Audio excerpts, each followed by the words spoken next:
बिस्मिल्लाहिर्रहमानिर्रहीम। अस्सलाम वालेकुम। क्या हाल है आप सबके।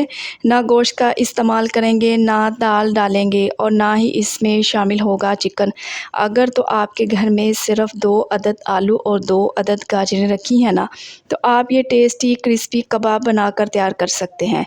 और अच्छी बात तो ये है कि आपको आलू भी बॉयल करने की ज़रूरत नहीं पड़ेगी। तो हमेशा की तरह आज भी आप लोगों से बजट फ्रेंडली रेसिपी शेयर करूँगी। आज मैं बनाने जा रही हूँ कच्चे आलू के टेस्टी कबाब। तो रेसिपी को ज़रूर ट्राई करें। तो कच्चे आलू के टेस्टी कबाब बनाने के लिए सबसे पहले तो ले लिए हैं मैंने तकरीबन 3 अदद आलू। वज़न में देखें तो आधा किलो के करीब होंगे। साथ के साथ 2 मीडियम साइज़ की गाजरें हैं। अब ग्रेटर या कद्दूकश ले लें और मोटे ग्रेटर की मदद से आलू गाजर को ग्रेट कर लेंगे।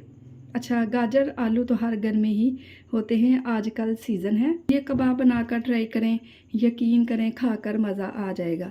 इनको पानी में अच्छे से मिक्स करें ताकि इनका सारा स्टार्च निकल जाए। सारे पानी को ड्रेन कर लेंगे। अब ये बिल्कुल ड्राई हो चुकी, पानी का एक कतरा भी इनमें शामिल नहीं है। अब इसमें डालते हैं चटपटे से मसाले। तो सबसे पहले मैं डालूंगी इसमें हरी मिर्च है मेरे पास 2 से 3 लें, बारीक कटिंग करें वो डाल दें। इसके साथ ही इसमें डालेंगे ढेर सारा हरा धनिया। तो आप इसमें बारीक कटा हुआ प्याज भी डाल सकते हैं। नमक डाल देंगे 1/2 टी स्पून। मोटी कुटी हुई लाल मिर्च 1/2 टी स्पून। काली मिर्च का पाउडर इसमें डाल देंगे 1/2 टी स्पून। धनिया पाउडर डाल देंगे 1/2 टी स्पून। बाइंडिंग के लिए मैं शामिल करूंगी बेसन, अच्छे से छानकर इस्तेमाल करेंगे।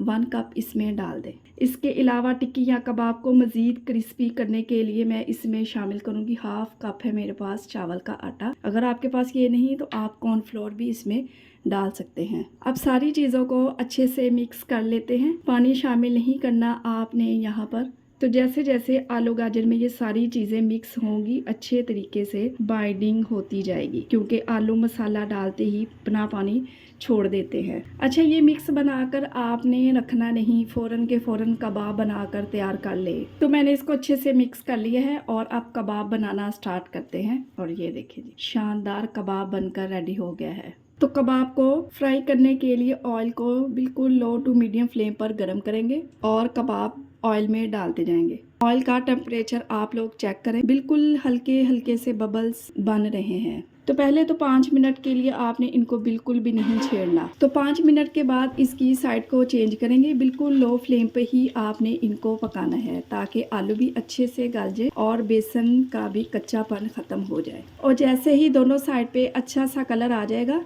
तो इन्हें उतार लेंगे। तो गर्मा गर्म कबाब को मैं सर्व करूँगी केचप के साथ। आप लोग हरी चटनी के साथ भी सर्व कर सकते हैं। तो अभी मैं आपको तोड़ के दिखाती हूँ कि ये कितने क्रिस्पी और शानदार बनकर तैयार हुए हैं। रेसिपी बनाएं और अपना फीडबैक लाजमी दें। अपना बहुत सारा ख्याल रखें, मुझे अपनी दुआओं में याद रखें। मुझे दीजिए इजाज़त। अल्लाह हाफिज़।